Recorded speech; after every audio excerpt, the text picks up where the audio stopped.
Welcome to Nuts at Night, episode number 27. This is late night tech talk. You know, I'm going to start saying at the beginning of each show what we do in each show because I just take it for granted you guys know. And though many of you do know, if you're a new listener, you might want to know what we do.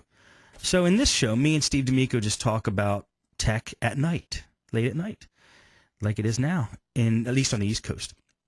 This is Steve D'Amico, guest co-host of the show. What's going on, Steve? Hey, what's going on? Nothing. What are you doing? Preparing for the show. I saw your hand go down. I'm like, is he going to get a spoonful of something, or what is he doing? Okay, yeah, he's about as prepared as I am for this show. So that's why I'm going to let Steve go first and present your first topic, Steve. Oh, okay. Have you, do you play with remote programs anymore that you're any at all? Hardly ever. Hardly ever. Hardly ever. I used LogMeIn for. Oh, the last time I used LogMeIn was with you when we were doing the website project. Oh, okay. 2 weeks ago. Why? What's up?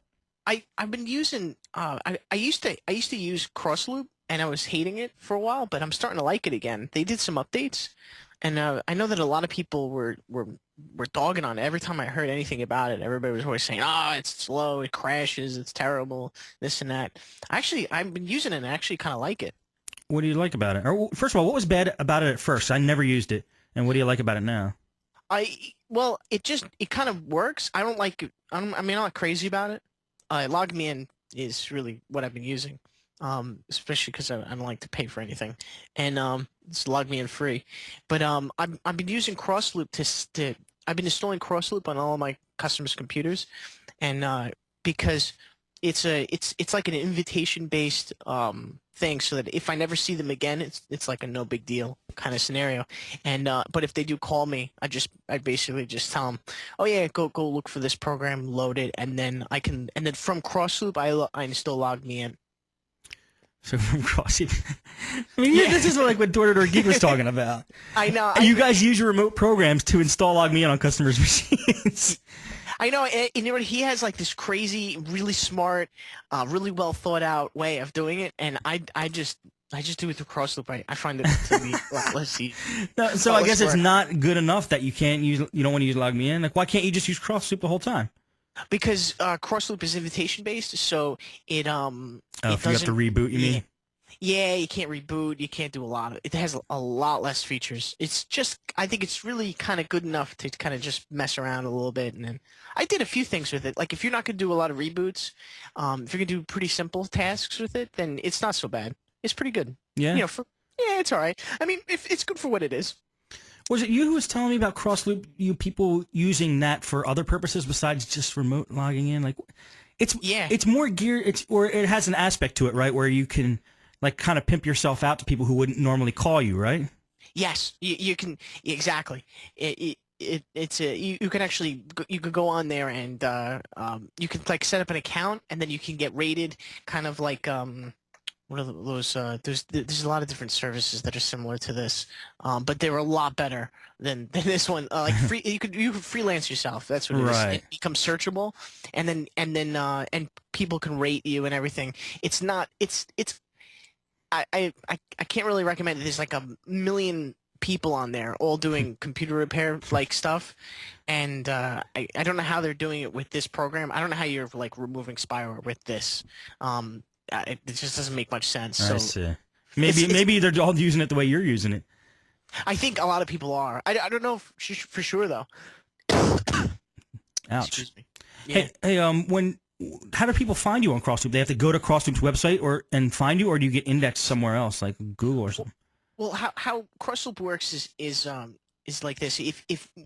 What I do is I install Crossloop on my computer, and I sign up an account with them, but I found that I didn't have to do that. You don't, and nobody has to register with Crossloop at all. But I did because I can put my little picture, and things like that in there. I see. And but with Crossloop, you can go on their website and you can just download the utility. It asks you for an email address, but I've noticed that it seems like it doesn't do anything with that email address. It doesn't email you. It doesn't do anything. It seems. I'm not sure though. I'm sure it's stored somewhere. I guess I just type in like gobbledygook at gobbledygook.com Oh, or right. whatever. You know, I just mash keyboard at mashkeyboard.com. Done. Download it. That's that's what I do. And then you download the little utility, and then you just install it. It's pretty quick and easy. And then when they run the same utility that you do on their side, and then all you have to do is they give you a code. They click on the little tab that says share. Okay. And then you click on one that says connect or something like that, and then they tell you the little code, and then you type the little code in, and then they say, I think they say, it says connect or share my computer or something along the lines. They say, and then that's it. If they're not too squirrely, it's not too bad, because sometimes they're a little squirrely, and I click a checkbox that says that view only, and then you can't do anything. And you're like, excuse me. That's lame. Yeah. So yeah, I just use it. Then I still log me in and I'm done. But I think that's just an easy, really kind of easy, quick and easy way of getting it done. Let's see. Yeah, it's not too bad. I think people should check it out, because I know a lot of techs abandon it. Yeah. What was wrong with it before, Nick? Why is it good now? Just to wrap it up. Well, I think what happened was before they were suffering a lot of growing pains with it, and I think a lot of the servers were disconnecting and kind of having troubles, and people were it was just too unstable, so people just decided to not use it anymore. I see. Yeah, but if it's a little bit like a kid's toy compared to like Log Me In and all the big guys, but it can serve a purpose.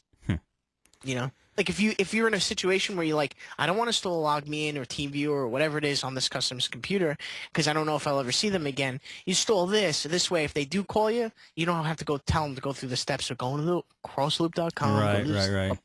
Yeah. I guess it could work out. Yeah. It's better than nothing. I mean. Yeah, absolutely. I mean, as far as giving you a little extra promotion, it can't hurt.